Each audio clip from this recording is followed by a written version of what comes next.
नमस्कार प्यारे साथियों। राजस्थान का इतिहास हम संस्कृति के बारे में बात कर रहे थे, जो कक्षा 10 की पुस्तक थी राजस्थान अध्ययन की। ठीक है, तो इस कड़ी में हम आगे बढ़ते हुए बात कर रहे थे, क्योंकि महत्वपूर्ण प्रश्न जो है वो आपके प्रतियोगी परीक्षाओं के यहाँ से बनने वाले हैं। तो पहला अध्याय था राजस्थान का इतिहास एक परिचय। ठीक है, तो यहाँ से हम शुरू करते हैं।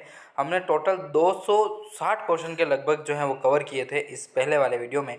तो काफ़ी महत्वपूर्ण प्रश्न जो है वो मैंने आपको बताए थे, सारी प्रतियोगी परीक्षाओं के लिए इंपॉर्टेंट होने वाले थे प्रश्न। ठीक है, चलिए पीडीएफ डाउनलोड करना चाहते हैं तो लिंक जो है वो मैंने डिस्क्रिप्शन में दे दूंगा मैं इसका, वहाँ पर जाइएगा, आप वो डाउनलोड कर पाएंगे इजीली, बहुत ही इजीली तरीके से। ठीक है, और पढ़ने में कोई कसर नहीं रहनी चाहिए दोस्तों। ठीक है, मेन उद्देश्य ही अपना यही है, तो फिर क्यों नहीं अपन पीछे हटे। ठीक है, चलिए प्रश्न आता है 261 नंबर का। किस जाट शासक को जयसिंह ने ब्रजराज की उपाधि दी थी? दोस्तों ऐसा कौन सा जाट शासक था जिसे ब्रजराज की उपाधि दी जाती है? तो बदन सिंह का नाम आता है। ठीक है, काफ़ी इंपॉर्टेंट है बदन सिंह। ठीक है, बदन सिंह का हम पूरा इतिहास भी बात करेंगे, जो मैं आपके नोट्स वाला जो फोल्डर लेके आऊँगा मैं आपके लिए, और वो पीडीएफ भी मैंने वैसे सारी हमारे ऐप पर डाल रखी है, जिसका लिंक मैंने डिस्क्रिप्शन में दे रखा है। तो जो पीडीएफ है वो आप डाउनलोड कर सकते हैं और उसको आप पढ़ सकते हैं अच्छे से अच्छे, हर एक नोट्स मिल जाएंगे आपको। ठीक है, वैसे बहुत सारे फ्री है, लेकिन कुछ एक के प्राइस हमने रखे हैं, वो मात्र 5 रुपये हैं, किसी के 10 रुपये से ज़्यादा नहीं है। लास्ट एक 50 रुपये, क्योंकि वो पूरी सीरीज़ उसमें दे रखी है।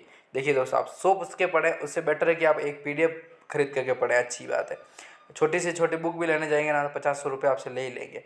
तो इससे बढ़िया है कि आप पूरी पीडीएफ को डाउनलोड करें, फिर उसका प्रिंट आउट निकलवा के यदि पढ़ेंगे तो काफ़ी मदद आपको मिलने वाली है।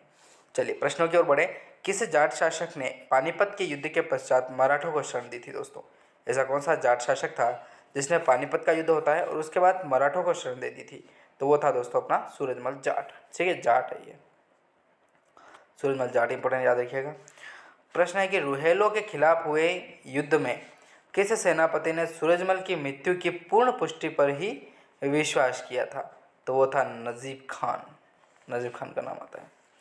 करौली का कौन सा राजवंश स्वयं का संबंध मथुरा की शिवसेन शाखा से जोड़ता है? दोस्तों तो वो हो जाएगा यादव वंश। ठीक है, यादव जिन्हें एको नाम से जानते हैं। ठीक है, मैं आपको बताना चाहता हूँ, उन्हें जादौन के नाम से भी जाना जाता है। ठीक है, जादौन है वही क्या हैं, वही यादव हैं। और यादव कौन से वाले?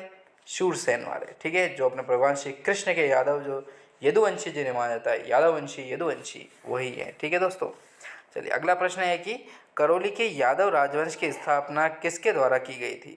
करौली का जो यादव राजवंश था उसकी स्थापना किसके द्वारा होती है दोस्तों? तो विजयपाल के द्वारा होती है 1040 ईस्वी में। ठीक है, काफ़ी महत्वपूर्ण है विजयपाल। चलिए अगला प्रश्न है इसी कड़ी में। कल्याणपुर, जिसका नाम वर्तमान करौली रखा गया है, वो किसने बसाया था? तो अर्जुनपाल सिंह के द्वारा जो है वो बसाया जाता है। कल्याणपुर, जिसका वर्तमान नाम जो करौली है, वो किसने बसाया था? अर्जुनपाल सिंह के द्वारा बसाया जाता है। ठीक है, चलिए अगला प्रश्न इसी कड़ी में देखें तो महत्वपूर्ण बनता है दोस्तों। करौली के किस शासक ने अंग्रेजों से संधि की थी? करौली का कौन सा शासक था जिसने अंग्रेजों से संधि कर ली थी?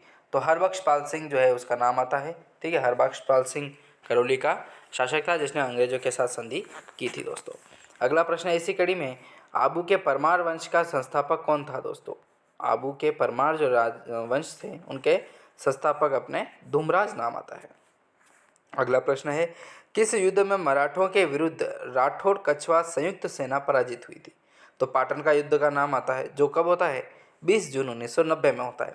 प्रश्न आपको बहुत ही तरीके से याद रखने पड़ेंगे, क्योंकि आपके प्रीवियस ईयर भी इसमें कंप्लीट होने वाला है, और आपके जो एग्ज़ाम में जो क्वेश्चन बनने की संभावनाएं हैं वो भी आपके होने वाले हैं। ठीक है, तो मैंने आपको बता ही दिया पीडीएफ कहाँ से डाउनलोड करनी है, तो जल्दी से जल्दी जाइएगा और आप पीडीएफ डाउनलोड करने का जो प्रयास है वो पूरा का पूरा कीजिएगा, ताकि आपका तैयारी जो है वो अच्छे से अच्छे तरीके से हो पाए, सिलेक्शन वाली तैयारी जो है वो हो पाए। ठीक है, चलिए अगला प्रश्न है इसमें।